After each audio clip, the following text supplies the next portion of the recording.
life, everybody. Today I've got the excavator warming up already, and we are on what is going to be a super cool demolition job. And this is it, a really big chicken coop. My understanding that this chicken coop for a long time, many years ago, was the main source of eggs for Asheville, North Carolina. Let's check it out. Can you believe, look how good a shape it's still in. That's some old school light fixtures. Reckon how thick this floor is of chicken poo. Just look, I'm walking around on super soft chicken poo. Here's where they put the feed for little chicken hose. I believe the feed went in here and they were able to eat it right out through there. I'm not sure how old this chicken house is, but it's old. It's actually not a bad ladder. I think I'll go home with me. The two pipes that I brought in the bed of the dump truck, that's for another project on this property. The plan, I've already started clearing land on this project. You can see that big brush pile across the gully here. To save the customer money of hauling this thing out, I'm gonna strip the metal roofing off, put it in a pile separate, and all the wood I'm going to pile on this end because I'm going to need room down there. And by down there, I mean at the other end of this chicken coop. Down through the holler, I've got to build a farm crossing by putting those culverts that you saw at the beginning of the video in there. It's going to be a lot of fun. And when I was planning this project, I was like, how can I make this more entertaining for my viewers? I had the thought, you know what, I'll tear this down with my bare hands, you know, man stuff.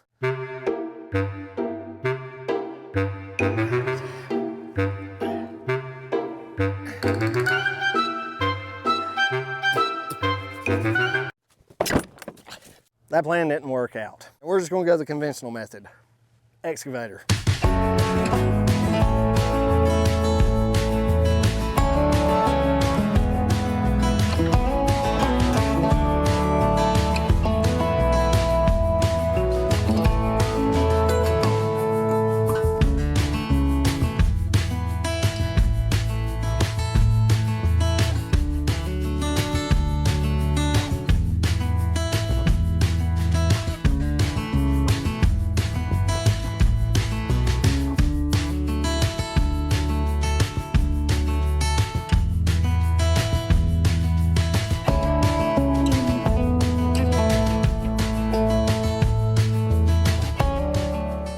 My grandfather, he passed away a good long time ago, but before he did, he passed on some good wisdom to me. Got children sitting there. I'll give you about 5 seconds here to pause it.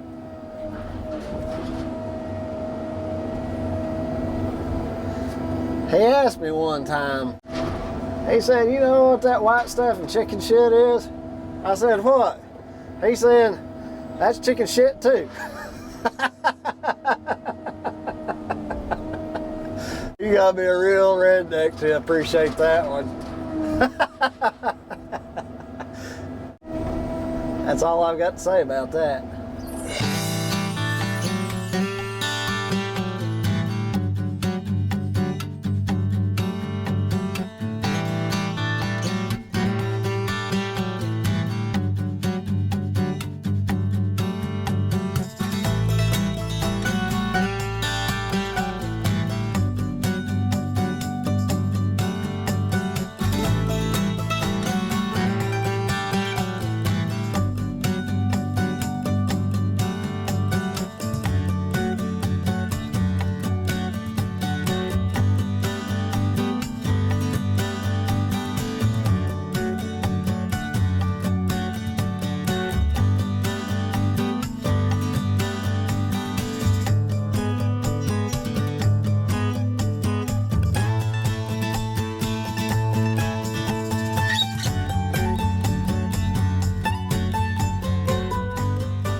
Well, safe to say with that back wall being compromised, she wasn't too sturdy. If I'd have been just a little bit more ginger with it, I think I could have kept dismantling it without her falling over, but frankly, that would have gotten a little too time consuming. Oh well.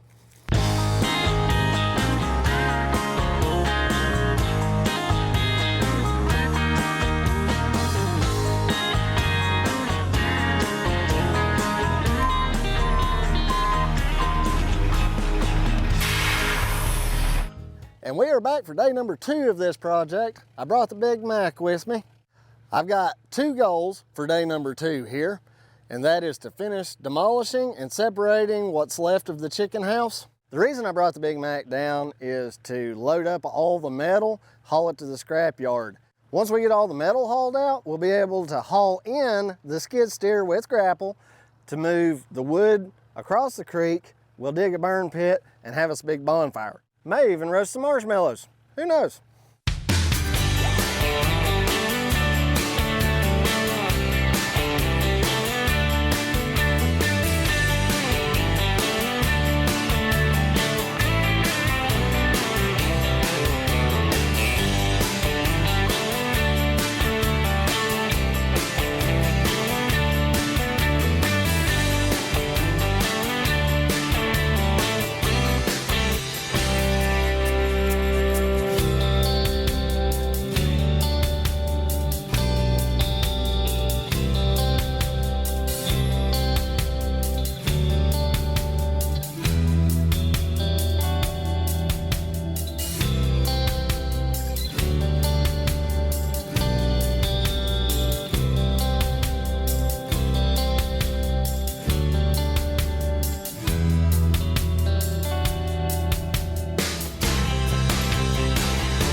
Success, we've gotten our first load of metal on. We've only got just a little bit more to go. I ran into something that can be quite dangerous that I want to share with you guys. On this corner of the chicken coop was the power panel. Before I started demolition, I messaged the customer and I was like, the power is disconnected from that building, right? He said, you know, that's a good question. I'll call the power company. We gave them the address for this place from the previous owner. They said that address doesn't even exist. It can't be ours. That told me that this thing being over 100 years old must mean that the power's just been cut off long ago. There's no power to it, but I wasn't gonna take any chances and grab it by hand. Very last thing, I grabbed a hold of that power box and I pulled on the box. That way, any arcing would happen on that power box. Sure enough, pow. Thought, okay, well, it had power. Now it's kicked the breaker and somebody's gonna show up. I commenced to cleaning on up a little bit more. Nobody's ever showing up. I was rounding this corner with the excavator to start on the steel. I caught the tracks on the wires, broke the insulation, started just sizzling and popping. I'm gonna try one more thing with the homeowner because I don't want to just leave this on and it have power to it and somebody come by and get electrocuted. Get over here to this power pole. This is the same conduit that was running to that chicken house. Looking up in the top of the pole, you can see the wires coming from the main line, run there. Those lines run to that house. Therefore, the only place that makes sense that this line would be running to would be back to the chicken coop. I've taken a picture of the identifying tags on this power pole, sent it to the customer. They can call the power company. They should be able to give them this identifying tag, and they should have on record, whether it's theirs or not, I don't know. I hate to leave this wires exposed like that, but with nobody claiming them, I can't stay here forever. My customer is going to call Duke again with those pole numbers. Hopefully we can come up with a solution here.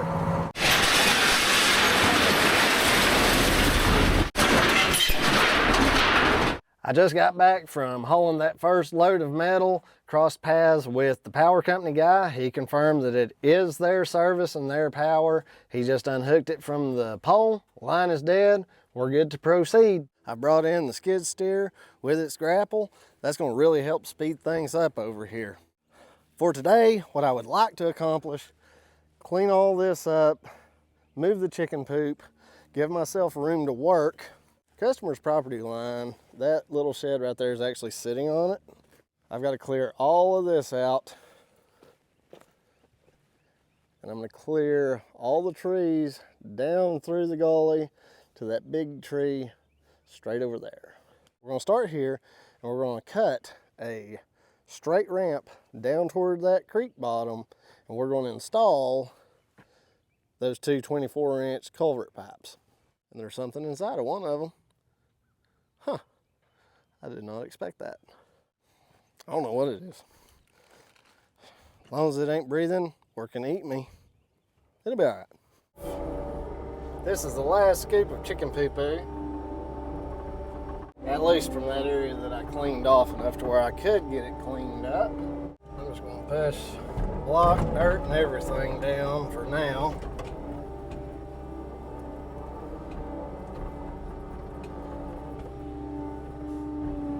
There's a big old hole here I about forgot about. Let me grab the excavator to do this.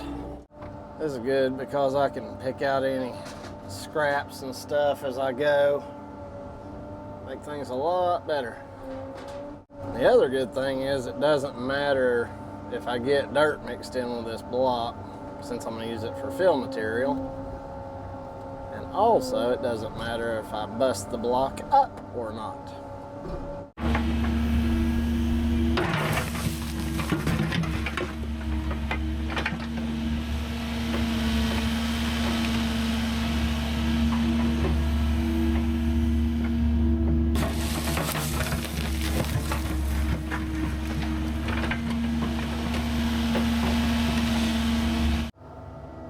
Walnut, so if I can get it down without hurting the trunk too much, it may be worth $1 or $2. One thing is, those limbs break real easy and they may come down on me. Or maybe not. Whoa, look out, limbs flying. All right, it is getting warm today. Check this out. We've got a good straight run. This creek bank drops off pretty steep. We've got it opened up. Next thing I've got to do is take my wheel down there, measure off about 50 feet from that fence going upstream there. Typically, all of this down in here is dry. There's not even water running in the creek, so I'm told. But today, we've got just a slight trickle. I'm gonna strip every bit of this side to side just to make sure I don't have any springs jumping out of the banks or anything, and we'll be able to see just what kind of bedding we have. More than likely, I'm gonna have to dig down below where the little stream is flowing right now and bring clay down off the hillside and bed all of this in.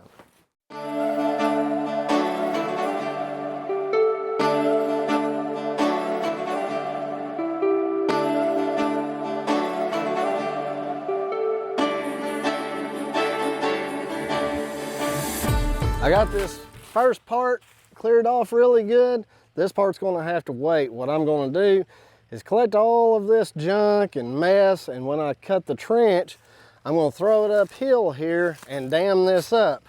That'll stop the flow of water. I can dig out what soft stuff there is and push good clay down off the hill.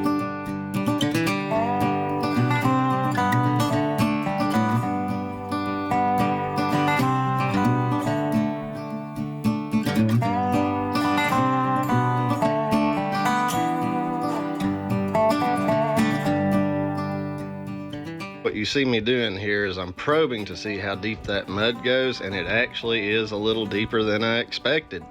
We're gonna have to do some serious digging here, get all this muck out, then we'll be ready to backfill.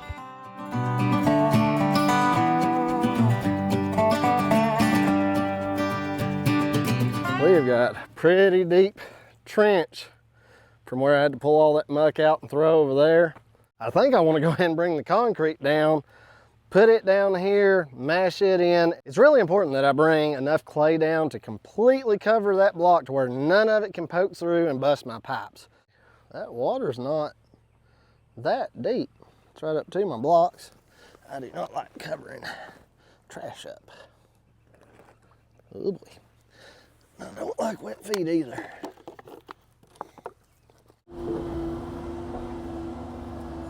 That's better.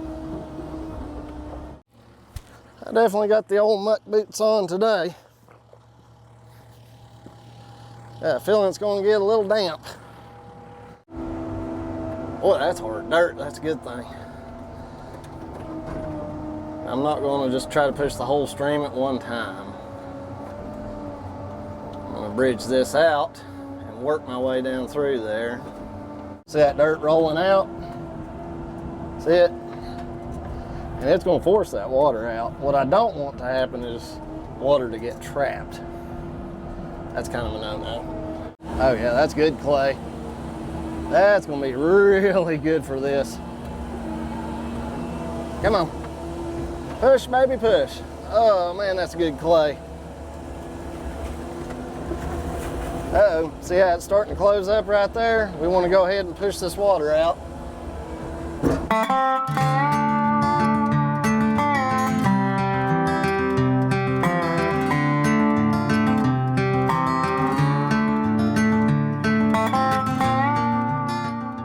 This leg of the adventure is going pretty good. I got this area down here to where I want it to be. Now I'm just cutting my trench in. I'm just eyeballing it. I usually do pretty good.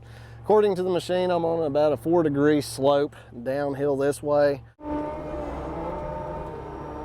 Let's see, pipe number 1 is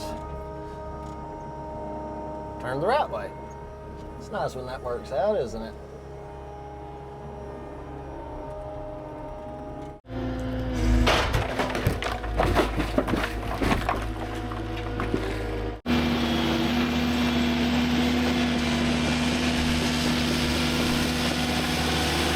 Let's see if the trusty 48-inch level says about this.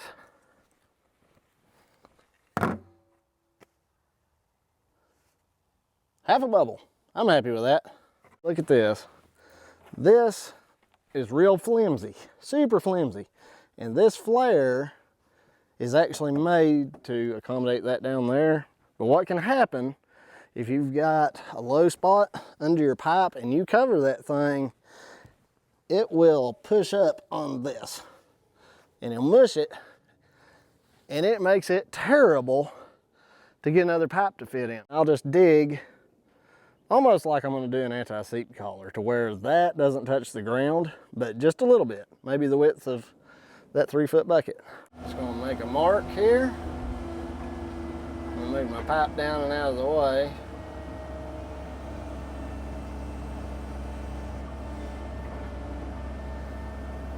It doesn't have to be real low, but just a little.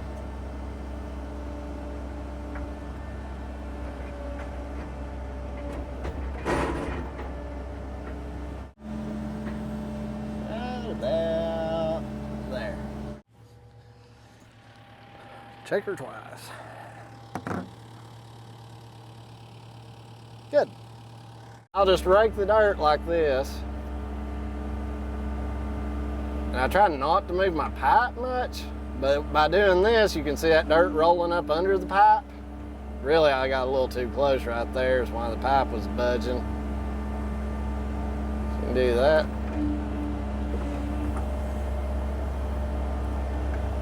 And if you don't put too much dirt, if you do budge it, you can just bump it back like that.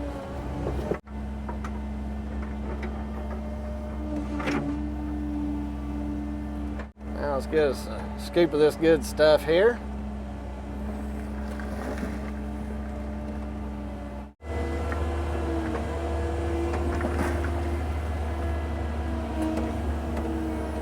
What I need to do is get enough dirt on top of and packed around that pipe. See that piece of concrete that made it in? It's just sitting right on top of the pipe.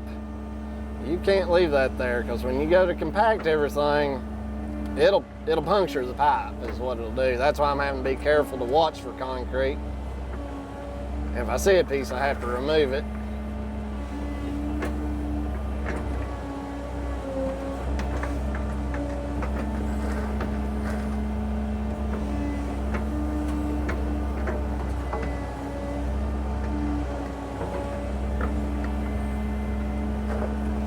See, now that I got that much dirt on it, I can really pull this dirt up and just kind of pull it up and around that pipe, and those ribs on the pipe will really grip in.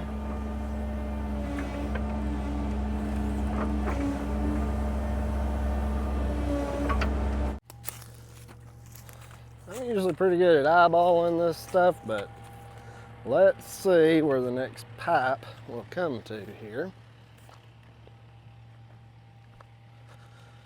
We'll start out here. They're 20-foot sections. It will come to right about here. That gives us all kinds of room to shape the creek. Let me just bring this over here. Use that for a marker.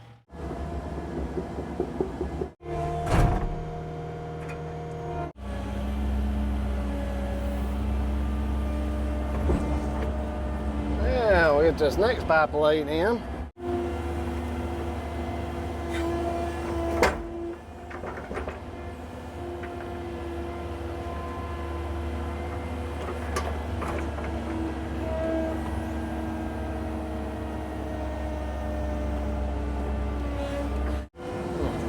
Pick this pipe up to grease the gasket. Oh, the gasket about tried to come out on me. That's in good shape. That gasket makes that thing watertight. I forgot to bring pipe lube with me today, but that's okay. We're gonna improvise with some chainsaw bar oil. Some people call it a chain guide. It really don't matter. Looks like maple syrup to me. Lubrication is your friend right here. I was about to have to ask y'all where I left my lid. That'd have been embarrassing. Good thing nobody's filming this. Let's run it to the hub.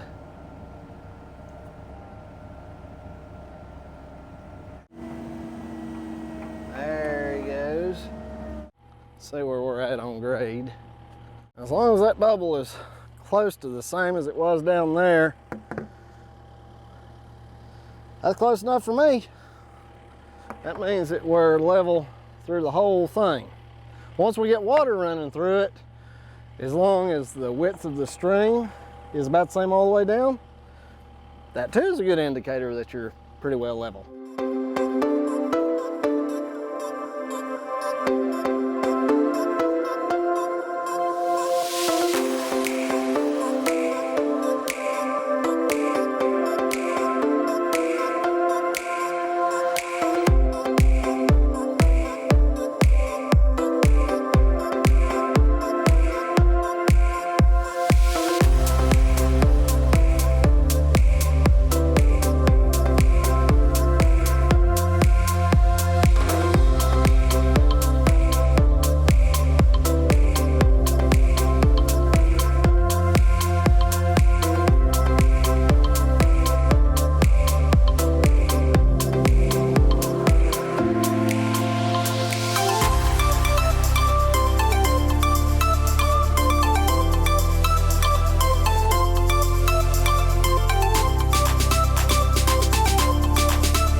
I've got 2 solid days of heavy rain coming. Therefore, I decided I better end out this day and this video getting all of this slicked up. I brought a lot of dirt down to here. I've created a swell on this side of the pipe. Any rainwater that comes out of the sky or down here or down off that side can actually jump across into this ditch and drain. When we come back in the next video, and the next day we're on this project, you got everything sloped and swells made. Water just doesn't have a chance to soak into the ground. Therefore, the ground dries really quickly. I have to say, I really thought that I was gonna be able to squeeze this whole project into one video, but I also didn't expect to be doing quite this big of a culvert job. I was really torn on which channel to put this on, but I feel like my most dedicated viewers watch both Digging Life Deeper and Digging Life 21, so I figured I'd make this double feature for the Digging Life Deeper bunch, I guess. I'm really not good at these outros. You wouldn't believe how many takes I have to do. Anyway, let me dedicate this video to my top commenter, Be More. Hold on. 3199. I never can remember the number. See, normally I would have done normal. Normally it would take me doing a lot of takes, but you know, here's a taste of reality. Thanks guys, we love you. See you on the next one. I wonder if Clint Eastwood or Arnold Schwarzenegger had to do this many takes just to make a movie. I ought to be fired.